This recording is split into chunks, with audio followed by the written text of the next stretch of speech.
Okay, here's our review for our parallel and perpendicular lines. Now, if you take a look at the top of the paper, there are some mild and some medium type problems. I recommend you work your way down one of the columns instead of going across every time, because we don't want you to not have time to get to the back side. So make sure you do at least one of each kind. Obviously, if you have time, you should do them all and finish them for homework tonight, so that way you are prepared for your test tomorrow.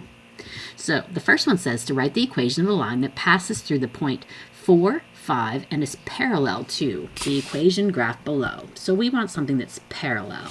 Now remember, if we want something that's parallel, that means that they have the same slopes. Same slopes. Because slope is how a graph is slanted. So if you think about something slanted like that, if you have something else slanted exactly the same way, then they're going to be parallel. The same rise over run, rise over run. So let's take a look at this graph. So obviously, if we want something parallel to it, we need to actually find the slope of this line. And remember, to do that from a graph, we have to find two pretty points. So I would say this one's pretty. Now remember, pretty points means that they land right on the X of the grid behind it. So here is a pretty point, and then it looks like this is a pretty point. So you see my two gray points. You did not have to choose those 2 points. Those are the first two pretty points I saw. Like over here, you could have chosen this one right here. This one's pretty, definitely. Remember, then you're going to count your rise over your run. So start at one of your points. How much do you have to rise? And remember, count bubbles. That is 1 up and run 1, 2, 3, 4. 1, rise,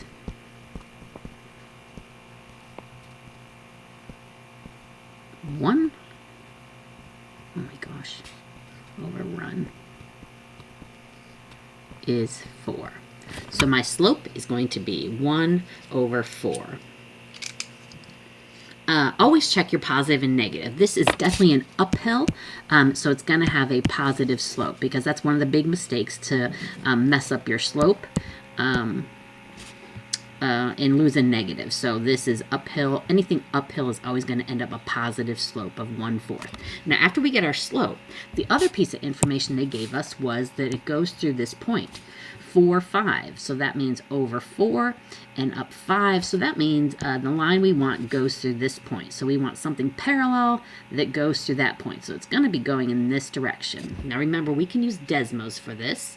So whenever we want to use Desmos, please make sure you go to the Ohio testing calculator. You see the link right here, desmos.com/testing/Ohio. Make sure it's green right here, because if it's black right here, then you have the wrong Desmos, and that means it's not going to have the same functions. So if you're wondering why you're not getting the right answers, check to make sure it says Ohio High School version. Okay, so the first thing we're going to do is we always put our point in a table. So hit the plus and then open a table. And you're going to hit in 4, 5. That's the point we want.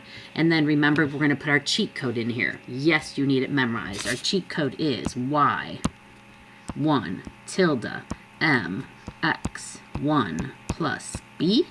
So we're going to go ahead and type that in right here. Y1.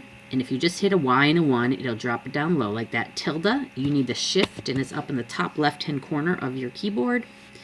Mx1 plus B. So I always type the formula in because it's just a habit, because I have it memorized. So I type the formula in like that.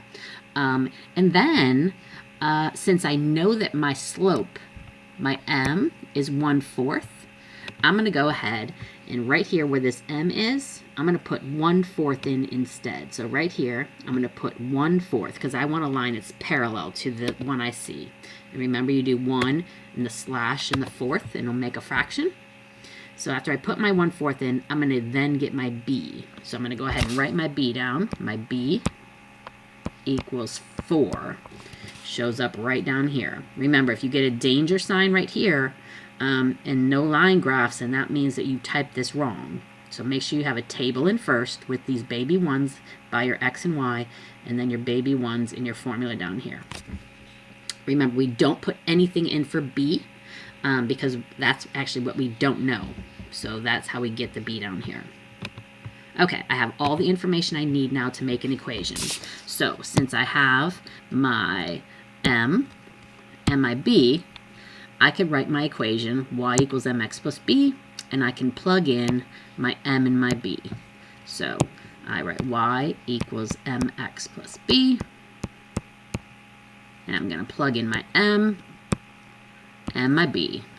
So my equation is going to look like y equals 1/4 x plus 4, plugging in my m and my b. It says write the equation of a line that passes through this point and is parallel to the equation graph below. So here's my equation. They asked for the whole equation. I can even check it in Desmos.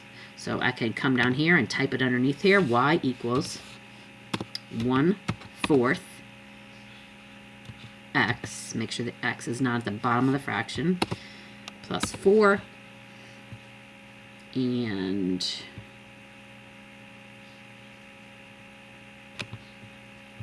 see how it landed right on top of that one. Exactly where we wanted it. It goes right through here.